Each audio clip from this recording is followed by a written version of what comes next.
Howdy gamers, welcome back. This is more EVO Japan footage. Hopefully you've been enjoying all the interviews so far. I grabbed a very special guest. Can you tell me who you are and what you do over at 2XKO?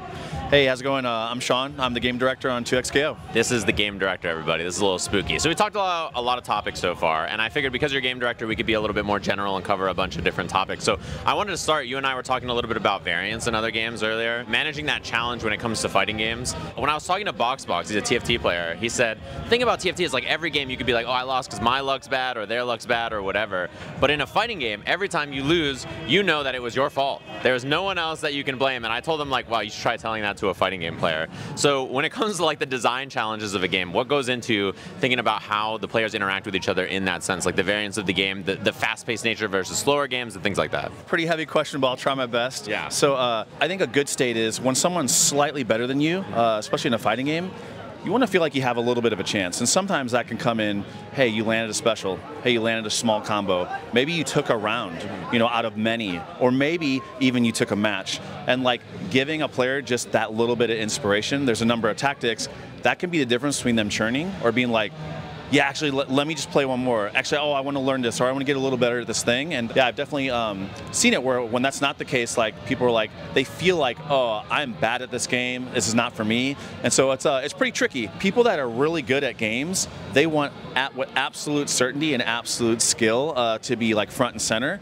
When games start to lean towards that, certain types of games rather, not all, then hey, like maybe the new player pool can dry up, and that could be really bad. And then you have like the top player pool. They don't have new talent coming in. It shrinks and shrinks, and then the game starts to shrink itself. Yeah, I was interesting because I saw an interview with Tokido recently where he was asked what balance changes he would like in Street Fighter, and his answer was literally just whatever brings in the most people. And I thought that was, a very good answer because it's like, yeah, we all want more people to play games with, which, speaking of which, your game is 2v2, or it can be 2v2. And I'm very interested, what's the response been on the floor of people like pairing up and stuff like that? Obviously, you saw it at Vegas as well, but here in person, seeing Japanese players like come in and like you grab someone and you're like, this is your teammate, you're working together. Like, what's that experience been like? It's been really cool. A question we often get is, hey, like, why did you even make 2v2? Maybe you can relate to this. I'm sure you can.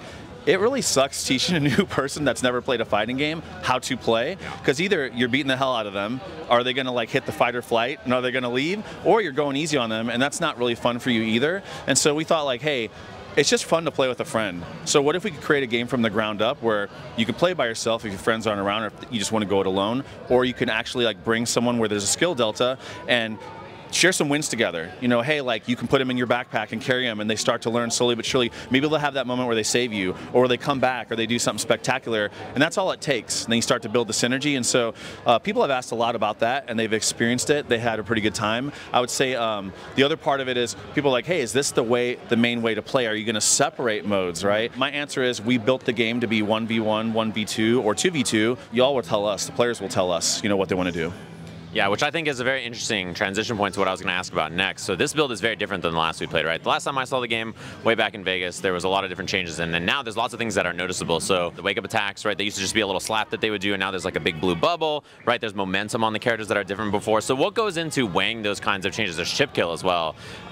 When you're in the office and you get all this feedback from everybody, how do you kind of like parse through it and just figure out what makes the most sense? Do you just try everything? Do you just make a list of things to try? Do you try things one at a time? Do you just say, all right, we're going to try 6 new things that people are recommending? What's that kind of process like? Yeah, so it really starts from a place of like wanting to be what we call the forever fighting game.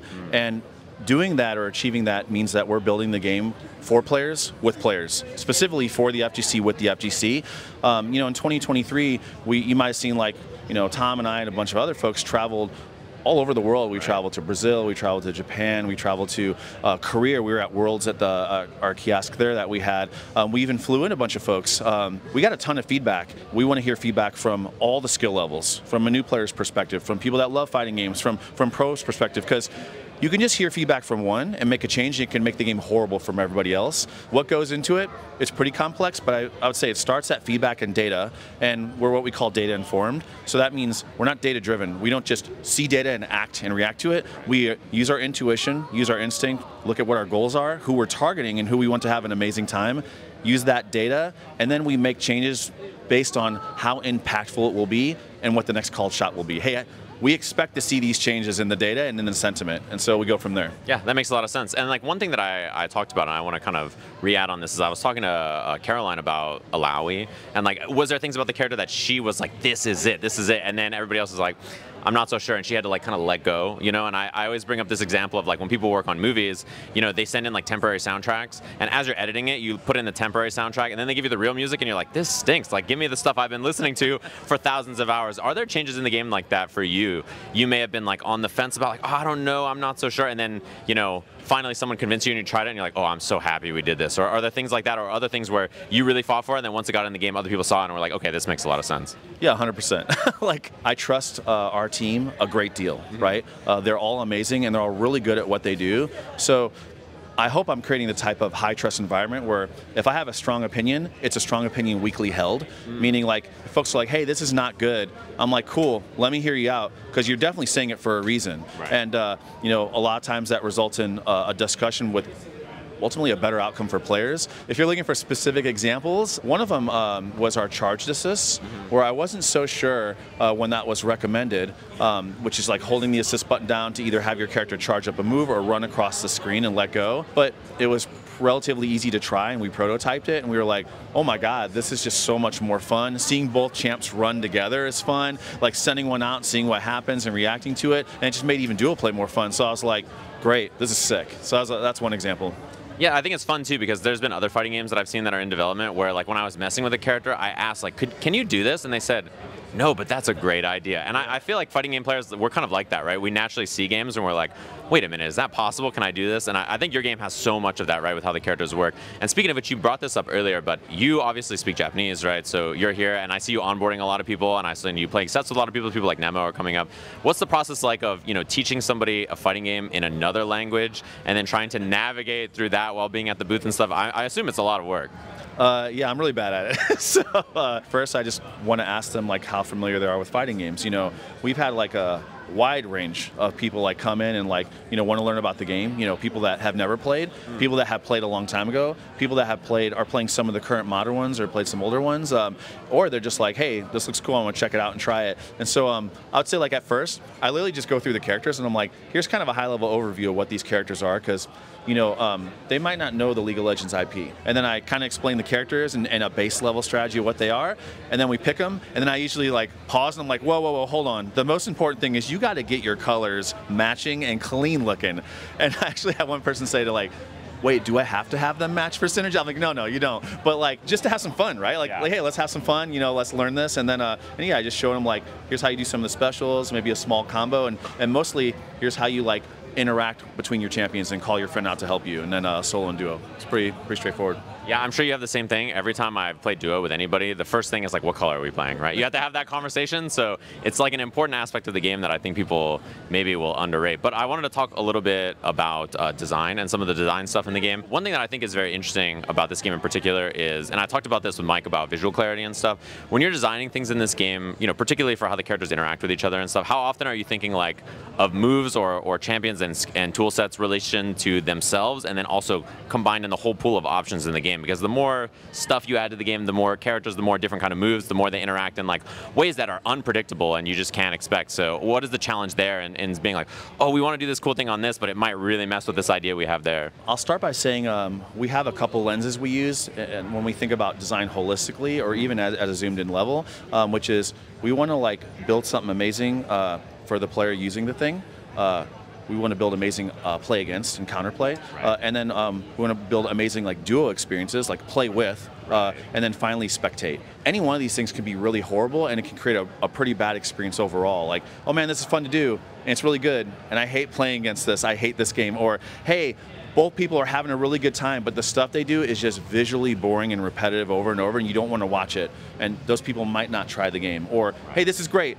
It does not lend itself to playing with another person. It's very selfish, right? And so Alawi, you know, she can create tentacles. She has to take some risks to get in, but her allies can use those tentacles. Right. Like you can throw them into them and they'll grab you, or you know, hit them into that area and they'll grab you and continue your combo. So we try to look at like what the champions are in League of Legends. I know like our lead champ designer Alex Jaffe and Caroline and others have talked about this. But hey, what is the theme or mechanic that people really love about this thing? Cool. we pay homage to that. Hey, how do we elevate and show really what a fighting game could deliver on, and things you could reasonably expect the champ doing, but you've never seen before? Like, basically, you should see and be like, yeah, of course they can do that. That's sick, you know? Yeah. Is there times where you're often married to an idea from the IP somewhere else, like League of Legends or TFT, and then you're like, oh, I'm not sure if that's quite going to be fitting in our game and stuff? Yeah, absolutely. I mean, like in the LoL MOBA, you know, they have a lot of things that are used for wave clear, a lot of boomerang attacks. They have a lot of CC, you know, crowd control, like stuns, knockups, etc. You can't have too many of those in a fighting game. It's a pretty rough experience, and so you know we need to be really careful. A great example is Ari in our game. You know, in that game she has a charm where she shoots a projectile heart at you and it pulls you in, and then she can like hit you, you know, while you're in a daze like that. That's manifested in her ultimate, you know, and so, you know, just things like that where we have to be a little clever to still like pay that homage. But there are often like things that we want to do because we really want to make these kits like super fun right away, but also deep. Where we're like, hey, if we do this, we might not be able to make this other champ, you know. So we've definitely run into that for sure. Yeah, and speaking of making deep characters, obviously your game is a one-button special move game, right? So one thing that's really difficult, I think, in fighting games as a whole is packing a character in who has a low, like, kind of floor, easy to jump into, mash, have a good time, right? And I sort of describe Bilawi as this. I think she's a perfect example. She's like a bruiser that you can just maul with, mash with, hit buttons, and have an excellent time. But then there's so much depth. You covered it earlier with, like, the tentacles appearing, how they interact with stuff, like whether, like, oh, do I have a tentacle on screen to do this combo or my throw or whatever it is. So how do you, and, like, what's the challenge in packing in depth to a game that has one-button special moves? How do you create something where in, like, you know, 1,000 hours, 2,000 hours, 3,000 hours, somebody is like, oh man, I just discovered this cool thing with my character still. I'm still pushing this character forward. Yeah, it's a great question, and to be frank, it's really challenging. Yeah, I imagine. Clockwork and Alex have really like led the way, and you know, really just taking a look at what are the ways we can add that depth given everything you just mentioned. Some of the ways you might see in the game are like timing checks, where hey, like, there's a tight window to do this, or a link even, if you want to do this. But we also don't make you get gatekept by that. You'll be able to do a little bit extra damage. At high level play, that extra damage matters. But at low level play, even if you can't do that, you're still like chunking them out. There are other ways where like, hey, if you do a slight charge here, you know, allow you jump heavy. If you charge it, you know, she smashes you into the corner and you're like kind of slumped, you can keep the combo going. But you know, during your air combo, you have to charge it just enough to get that. And so it's a little bit of a timing check. Those are a couple of ways we've leaned into that. Yeah, makes a lot of sense. Finally, you're the guy at the booth that I feel like everybody, and you go to them and do this, and they come to you, everybody comes to you to give you the feedback, right? You're the one, like, everybody plays, and you're like, so what did you think? Can you give us feedback? Be honest. When I first tried to give you feedback, I was like, well, I'm not sure. And you're like, just tell me. Like, we want our game to be better. Just be honest. If you think it sucks, just tell me it sucks. So, and I really appreciate that. But how does someone package the perfect feedback? Like, if you had to describe, if somebody out there is, like, playing your game, trying your game, and they want to tell you something, what goes into giving someone the perfect feedback for making a 2v2 or 2v1 or 1v2 or 1v1 fighting game made in the League of Legends IP here at your office? Great question. Just thinking off the top of my head, feedback's like, that's like, this sucks. You know, we can't really do anything with that. Maybe one way to look at it is like, hey, if you can say something that is actionable or we can dig into, that's super helpful. For example, hey, like, it's really hard to tell what's going on when this champion does this thing and this other champion's here. Like, okay, we can look into that. We can recreate that scenario and like investigate, or maybe less about solutions like, hey, y'all really need to make this change, and more just like, because then we have to dig for like, what's the problem you're experiencing that's causing that, and maybe there's a different solution we can employ. And it's really because like the team spent a lot of time on this game. We've tried a lot of stuff that doesn't work. Some of the folks I mentioned and many others have thought very critically. So like, just being able to understand the problem you're encountering at first is a huge help. I've heard this before described like being a doctor, right? You're like fishing for the symptoms, right? You're like, you know, my leg hurts. Is like, okay, like what's going on there? Like, why does your leg hurt? Are you walking too much? Are you doing that? You know, it's the same kind of thing with feedback. And I try to be the same way, I think. I'm very bad at giving super critical feedback. So this is important for me to think about, especially when it comes to UX or UI or anything. I feel like I'm like gamer blind. I just can't see it. So you need someone else to look at it and tell you. But exactly. That is how it works. Any final thoughts for everybody out there? Anything you want to say about your video game or what people should check out about it? Yeah, thanks to everybody that's got a chance to play, and I really appreciate everybody that's signing up for our, our next playtest. We haven't announced anything yet, but be on the lookout. And lastly, like, again, I just really want to underscore, we love fighting games. We're making it for the FGC. We're making it with the FGC. A lot of the stuff that Sajam talked about with like the changes to like the get up attack and throwback VFX, like, that's like feedback we got from players last year, and we put in the game. So if you see stuff, let us know. Again, we want to build this together. We want to continually make it as awesome as it can be over time. And so, yeah, appreciate it. Thanks. Yeah. Thanks everybody for watching. We'll catch you guys next time. Peace.